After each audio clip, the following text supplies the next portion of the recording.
नमस्कार मित्रों। पंचवटी खंड काव्य से संबंधित अपनी पहली वीडियो में हमने पंचवटी खंड काव्य में चित्रित पूर्वाभास के 3 पदों की व्याख्या की थी। अब आगे के छंदों की व्याख्या करते हैं। वास्तव में पंचवटी की कथा का प्रारंभ प्रकृति चित्रण से होता है। प्रकृति के स्वतंत्र रूप का चित्रण हमें इस खंड काव्य के प्रारंभ में देखने को मिलता है। तो आइए प्रारंभ करते हैं इसकी व्याख्या। चारु चंद्र की चंचल किरणें खेल रही हैं जलथल में, स्वच्छ चांदनी बिछी हुई है अवनी और अंबर तल में। पुलक प्रकट करती है धरती हरित तृणों की नोकों से, मानो झूम रहे हों तरु भी मंद पवन के झोंकों से। चारु चंद्र की चंचल किरणें माने सुंदर चंद्रमा की चंचल किरणें खेल रही हैं जलथल में, जल और थल में क्रीड़ा कर रही है। कहने का तात्पर्य यह है कि सुंदर चंद्रमा की किरणें आकाश से पृथ्वी तक सर्वत्र फैली हुई है। स्वच्छ चांदनी बिछी हुई है अवनी और अंबर तल में। ऐसा लगता है जैसे पृथ्वी से आकाश तक चांदनी की एक चादर बिछी हुई है।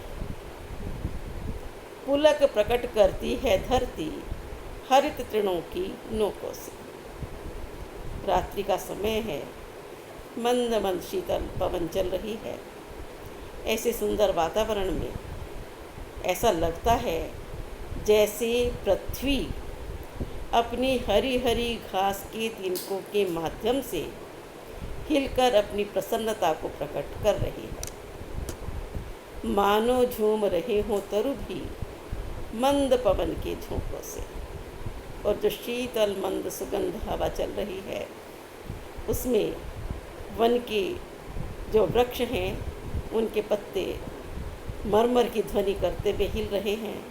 तो ऐसा लगता है, कभी कल्पना करता है कि ऐसा लग रहा है मानो ये हरे भरे वृक्ष भी इस शीतल सुगंध के झोंकों का स्पर्श पाकर के मस्ती में झूम रहे हैं। तो इस प्रकार प्राकृतिक सौंदर्य का बहुत ही सुंदर चित्रण कवि ने इस छंद में किया है। अब आगे चलते हैं। पंचवटी की छाया में है सुंदर पर्ण कुटीर बना, जिसके सम्मुख स्वच्छ शिला पर धीर वीर निर्भीक मना। जाग रहा यह कौन धनुधर, जबकि भुवन भर सोता है। भोगी कुसुमा युद्ध योगी सा, बना दृष्टिगत होता है। पंचवटी की छाया में माने 5 वृक्षों से घिरा हुआ वन में जो स्थान है उसको पंचवटी कहते हैं। और उस पंचवटी की छाया में उन्होंने अपनी सुंदर पर्णकुटी बनाई है। उस पर्णकुटी के सामने एक स्वच्छ शिला पर है और उस स्वच्छ शिला के ऊपर धीर वीर और निर्भीक मन वाले एक वीर पुरुष बैठे हुए हैं, जिन्हें देखकर कवि कल्पना करते हैं, कवि के मन में एक जिज्ञासा उठती है, जाग रहा यह कौन धनुर्धर, जबकि भुवन भर सोता है। रात्रि का समय है, पूरा संसार निद्रा में मग्न है। ये कौन धनुषधारी है जिस अर्धरात्रि के समय में भी जाग रहा है। भोगी कुसुमा युद्ध योगी सा, बना दृष्टिगत होता है। यह वीर तो ऐसा दिखाई पड़ रहा है जैसे भोग करने वाला कामदेव यहाँ योगी बनकर आकर के बैठ गया है। किस व्रत में है व्रती वीर यह, निद्रा का यो त्याग किए। राज्य भोग के योग विपिन में, बैठा यूं विराग लिए। बना हुआ है प्रहरी जिसका, उस कुटीर में क्या धन है, जिसकी रक्षा मेरत इसका, तन है मन है जीवन है। उस अर्धरात्रि के समय शिला पर बैठे हुए उस धनुधारी को देख करके कवि के मन में जिज्ञासा उत्पन्न होती है, किस व्रत में है व्रती वीर्य है, निद्रा का यो त्याग किए। इस तपस्वी युवक ने ऐसा कौन सा व्रत लिया है जिस व्रत की पूर्ति के लिए इसने अपनी निद्रा का त्याग कर दिया है और आधी रात में इस कुटी के सामने बैठा हुआ जाग रहा है। राज्य भोग के योग्य विपिन में बैठा यूं विराग लिए। ये तो कोई राजकुमार प्रतीत होता है, राजभोग करने के योग्य है, फिर ये जंगल में बैरागी बनकर क्यों बैठा हुआ है, इस प्रकार की जिज्ञासा कवि के मन में उत्पन्न होती है। बना हुआ है प्रहरी जिसका, उस कुटीर में क्या धन है। अर्धरात्रि के समय बैठे हुए उस युवक को देख करके कवि के मन में जिज्ञासा उठती है कि इस कुटी में ऐसा कौन सा धन छिपा हुआ है जिस धन की रक्षा करने के लिए, जिसकी रक्षा मेरत इसका तन है मन है जीवन है, जिसकी रक्षा को में इसने अपना तन मन और धन सब कुछ न्योछावर कर रखा है। पूरी तल्लीनता के साथ ये उस धन की रक्षा कर रहा है। ऐसा कौन सा धन इस कुटिया में छिपा हुआ है, इस प्रकार का प्रश्न, इस प्रकार की जिज्ञासा कवि के मन में उठती है। अब आगे के छंद में देखते हैं। मृत्यलोक मालिन्य मेटने स्वामी संग जो आई है, तीन लोक की लक्ष्मी ने यह कुटी आज अपनाई है। वीर वंश की लाज यही है, फिर क्यों वीर न हो प्रहरी, विजन देश है।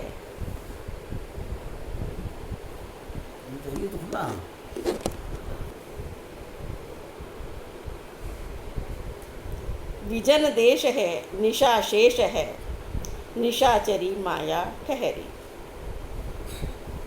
कवि के मन में जो जिज्ञासा उत्पन्न हुई थी कि इस कुटी में कौन सा धन छिपा हुआ है जिसकी रक्षा में ये तन मन और धन सब कुछ न्योछावर किए बैठा है, तो उसी प्रश्न का उत्तर देते हैं।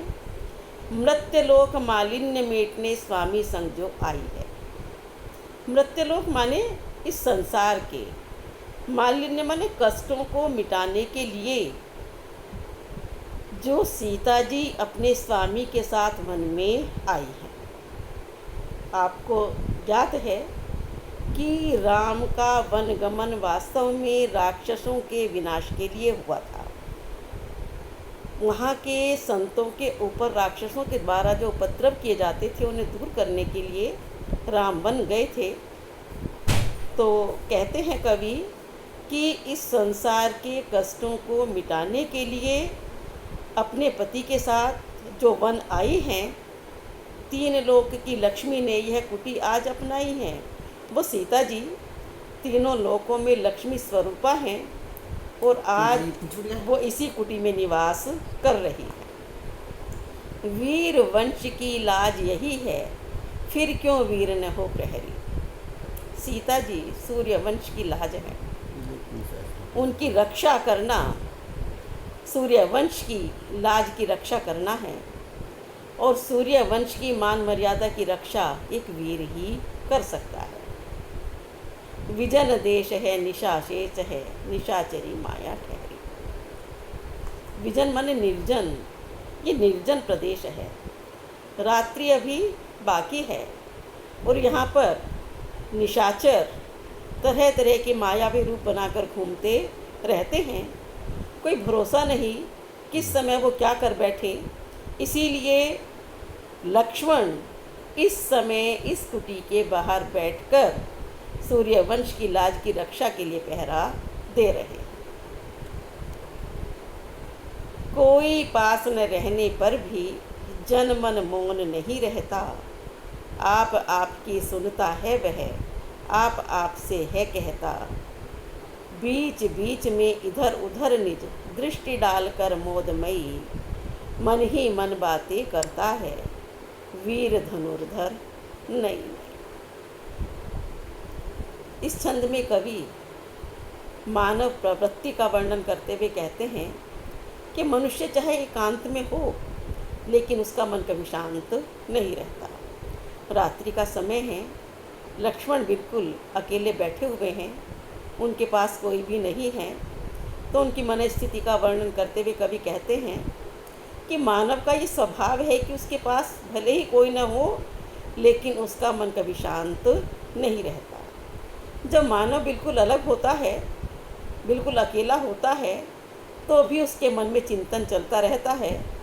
वो स्वयं से संवाद करता रहता है, अपनी बातें कहता है और अपने मन की बातों को सुनता है। वही स्थिति इस समय लक्ष्मण जी की है। उनके मन में भी इसी प्रकार का संवाद चल रहा है। बीच बीच में इधर उधर निज दृष्टि डालकर मोदमयी मन ही मन बातें करता है, वीर धनुर्धर नई। लक्ष्मण जी कुटी के बाहर प्रहरी के रूप में बैठे हुए हैं। बीच बीच में प्राकृतिक सौंदर्य को देखने के लिए इधर उधर अपनी दृष्टि दौड़ाते हैं और वह धनुर्धारी लक्ष्मण मन ही मन अनेक प्रकार की विचारधारा उनकी चल रही। आगे रात्रि में वहाँ के जो प्राकृतिक सौंदर्य है उसका वर्णन कवि करते हैं। क्या ही स्वच्छ चांदनी है यह, क्या ही है निस्तब्ध निशा, है स्वच्छ सुमंद गंध वह, निरानंद है कौन दिशा।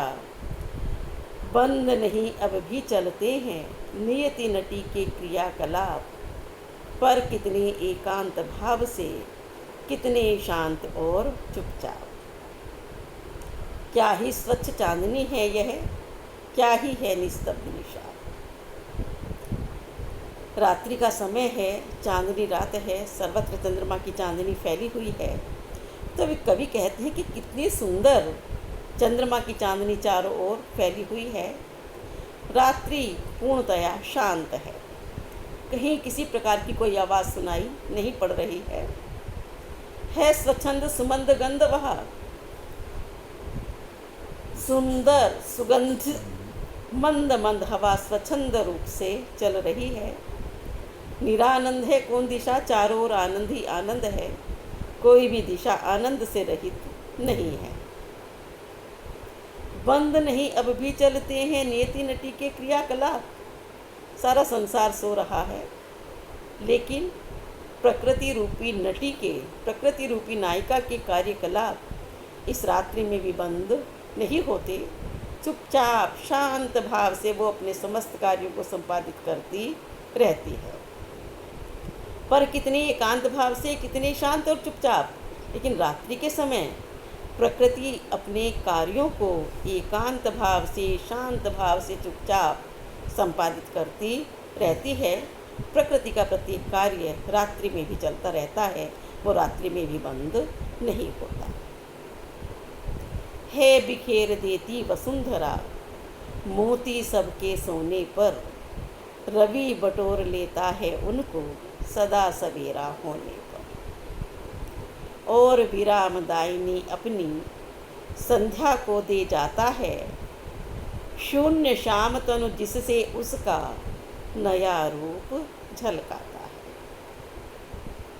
है। बिखेर देती वसुंधरा मोती सबके सोने पर। रात्रि के समय संसार के सभी प्राणी जब निद्रा मग्न हो जाते हैं, तो ये पृथ्वी